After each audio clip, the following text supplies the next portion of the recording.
పిన్నలనేమి పెద్దలనేమి తన యందు భయభక్తులు గల వారిని యెహోవా ఆశీర్వదించును. దేవుని ఆశీర్వాదాలు మనం పొందుకోవాలంటే ఒకటే చెప్పాం కదండి, ఒకటే ఆయుధం. అదేంటంటే ఆయన యందు భయభక్తులు కలిగి ఉండడమే.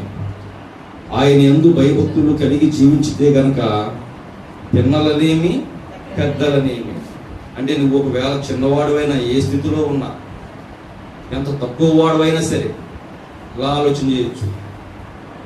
యెషయా కుమారులలో పెద్దలు ఉన్నారు, ఎత్తరులు ఉన్నారు, పొడిగినటువంటి వారు, ఇంకా చదువుకున్న వారు ఉన్నారు, గొప్పవారు, వారు గొప్ప గొప్ప జాబులు, అంతే కదండి. వారిలో ఏమి లేదండి, దేవుని యందు భయభక్తులు లేవు వారి దగ్గర. వారు పెద్దలే అవడానికి, దేవుడు ఆశీర్వదించడానికి, దేవుడు అధికారం ఇవ్వడానికి, దేవుడు వారసత్వాన్ని ఇవ్వడానికి పెద్దలే అవసరం లేదు. ఇక్కడ చెప్పే మాట అదే, పిన్నలనేమి పెద్దలనేమి ఆయన యందు భయభక్తులు గల వారిని ఆయన ఆశీర్వదించును. ఎవరిని కోరుకున్నాడు?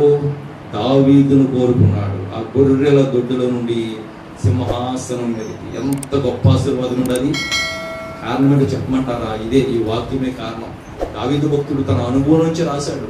పిన్నలనేమి పెద్దలనేమి ఎవరినైనా కానీ దేవుడు ఎన్నుకోవాలన్నా, ఆశీర్వదించాలన్నా భయభక్తులు కలిగి ఉండాలి.